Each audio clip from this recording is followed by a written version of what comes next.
Hi, it's still December. I finished all the series that I haven't finished on my shelves, and quite simply, I just like couldn't stop reading. So, which is like fine, it's fun to read. I love reading, but I kind of was feeling a little bit like, oh my god, like what do I do with myself now that I have like finished that goal of completing all the series I was in the middle of? And I was like, you know what, whatever, just keep reading. And then I got sick, which last time I got sick just meant I read a ton of audiobooks. So that's what I have been doing. It has started today, and I am already like 80% through Four Dead Queens. I have just been hunkering down and reading all day today and just like doing my little puzzle app. What else is new? So basically, this is a story about a queendom where there's 4 quadrants. Each queen rules a quadrant, and it's told actually really interestingly. Like there's 2 storylines going on where one girl, Carolee, has like a high-tech like memory implanted of all 4 of these queens being murdered, and so she kind of goes on the hunt to tell everyone, like tell the people, like offer information about the queen's murders. And in the other timeline basically is all of the queens being murdered, like from their perspectives. So it's super interesting. It is advertised as a murder mystery. So it's like a YA fantasy murder mystery, which I think is really, really cool. I am absolutely loving it. I think there are some twists that I definitely didn't see coming, but I didn't feel like they were necessary twists, if that makes sense. Like, I wish we could have like found it out as we went along and the story just told us. So, but I am also not a big mystery reader, so this is probably incredibly average to the majority of mystery readers out there. But I'm loving it. I think I'm literally just gonna finish it tonight because I work all day tomorrow. Okay, so it's like 11 p.m. I'm in the exact same spot because literally all I did was just sit here and finish Four Dead Queens. I'm gonna give it 4 stars because I very much enjoyed it.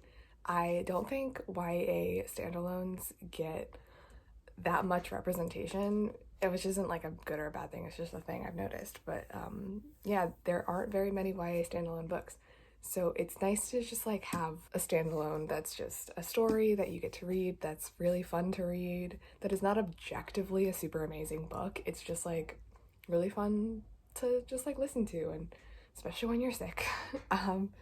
And it being a murder mystery was like super exciting too, because it was like, oh my god, like what else is gonna happen, like what are gonna be the twists. And I'm obviously not someone who reads mysteries a lot, so it was really exciting and fun. And I definitely did not think I was gonna be able to finish more books this year, but I'm just like having such a good time reading and reading all these audiobooks lately, so I'm just gonna do more of it.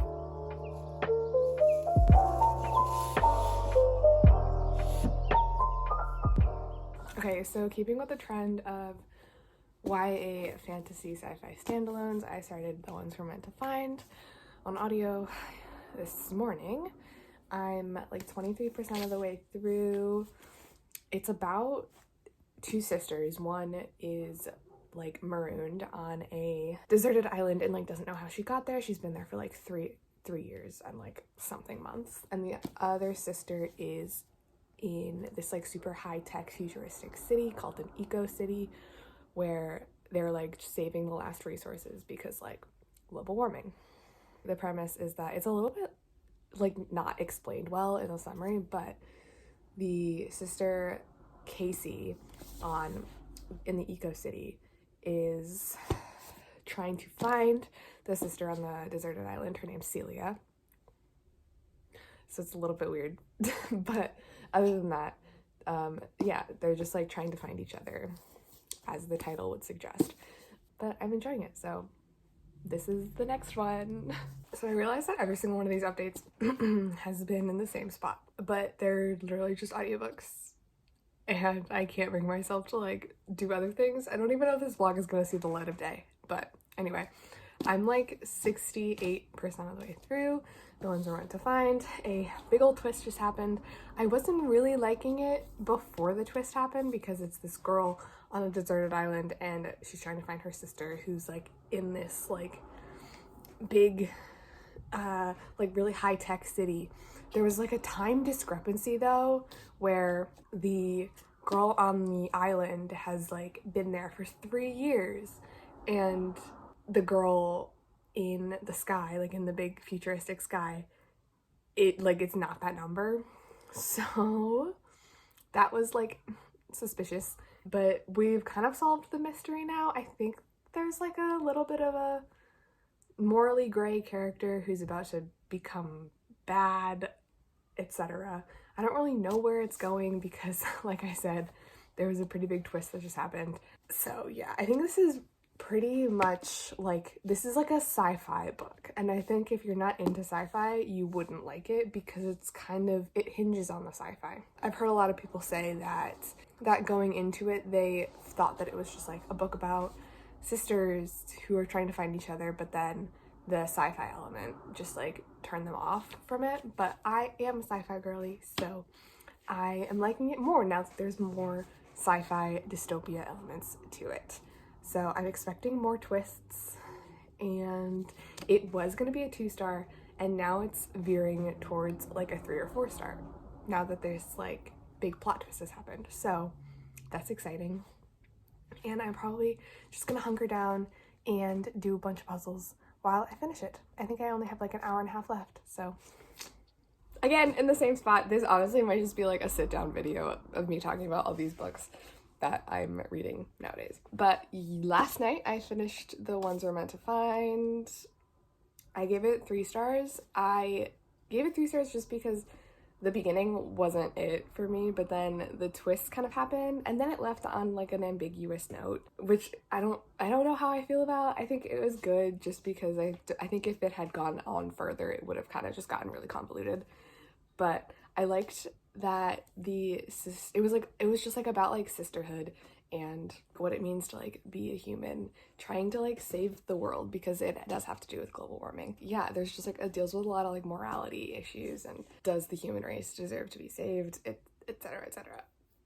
So yeah, I gave it 3 stars, not because it was just like a generic book, which I feel like is the reason I've been giving a lot of books 3 stars lately, but because it was like the mix of I didn't like it and I did like it was very even, so it just gets a 3-star.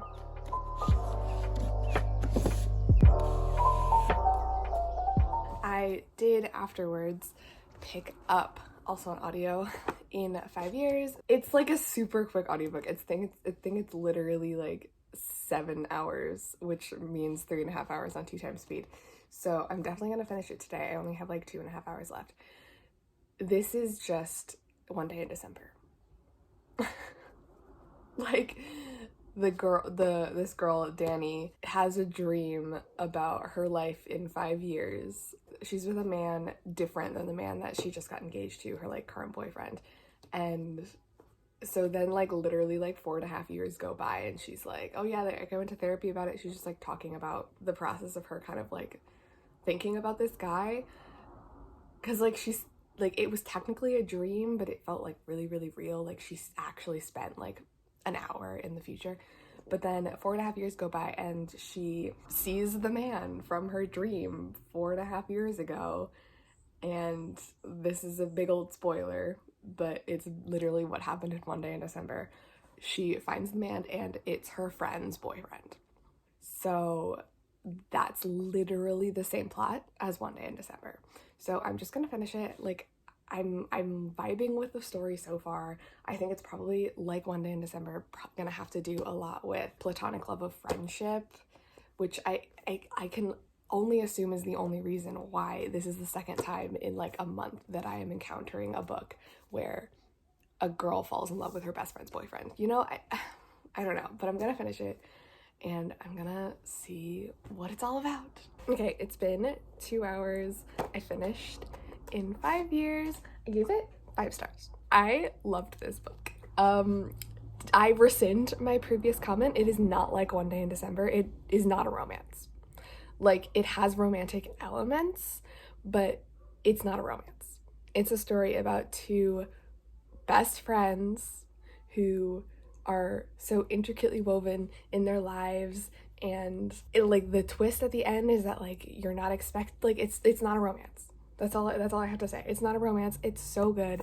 The female characters, incredible. These two best friends, I felt for them. That's it. It's not a romance. And I think that a lot of people thought it was a romance going into it, which is why it's kind of got a lot of reviews. But like, I don't like a romance. Like, I'm not a romance person, so I loved this. It's also not too long. Like, it's only 250 pages, so it's super easy to finish, and it's just like a really good story. Like, it's just a really good, concise tale of two people who really, really, really love each other. Not in a romantic way, but it's so beautiful. I was debating, because like 5 star is like a 5 star. Because, so I was like, oh, well, maybe not, like, because like there were some things that I was like iffy about, but like, no, a 5 star is a feeling, and it is this feeling that I got after reading this book. Like, when a book makes me like scream after reading it, it's a 5 star, and yes, it did.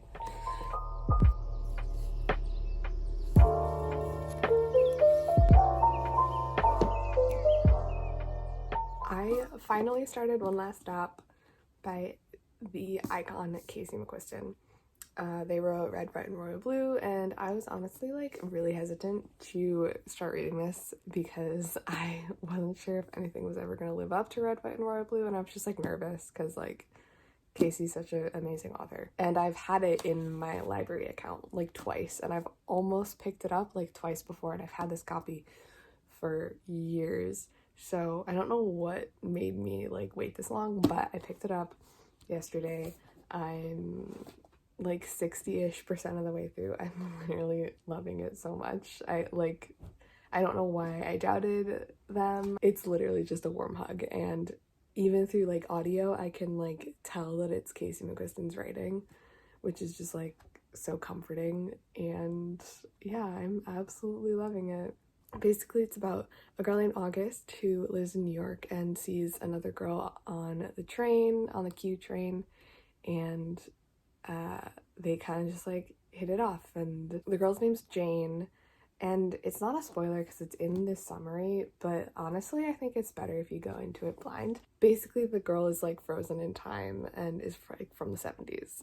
So, and like can't get off the train, like is like tied to the train, so they go on like a mission. Like, August and her friends go on a mission to like figure out what's wrong with her and how they can get her off the train, and if she'll go back to the 70s or stay in the 2020s. It just makes me happy because it's like sapphic rep, and there's not a lot of that lately, and I'm absolutely adoring it, and I don't want it to end, which I haven't felt that way about a book in a really long time, but I also want to finish it by the end of the year, which is tomorrow.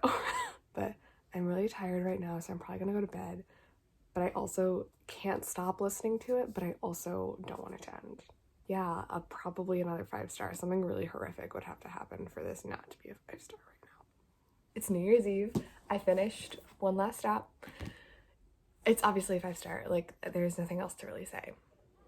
It follows basically the same like emotional trend as Red, White, and Royal Blue, but it's different and sapphic and kind of sci-fi-y, and I just loved it so much. Casey McQuiston can literally do no wrong. This is like only their second book, and as we've seen with the success of Red, White, and Royal Blue and all of their other stuff, like, they're an incredible author. So that's all I really have to say. It was an amazing book. There were some twisties like I suspected at the end, and it's just like such a good story of like friendship too, even though it is technically a romance. It's like the like community element that Casey writes about is just like unparalleled, and I've always said that they do a perfect blend of like plot and romance in a romance book, and so like one cannot exist without the other. Like, the plot cannot exist without the romance, and the romance cannot exist without the plot,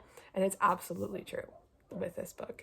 Same with Red, White, and Royal Blue. Like, they go hand in hand. Casey is so good at doing that, and I haven't read any other book that is successful in that. I feel like a lot of romance books nowadays are like just romance, and so they slack on the plot. Casey McQuiston does not do that. Casey McQuiston is like, they do a perfect plot and a perfect romance, and they're intrinsically connected to each other. I think that's what makes their books so good and so just like that's what makes people feel so connected, because they don't slack on the platonic relationships, they don't slack on the romantic relationships, they don't slack on the plot. It's just like all there, and it's just really, it's like perfect.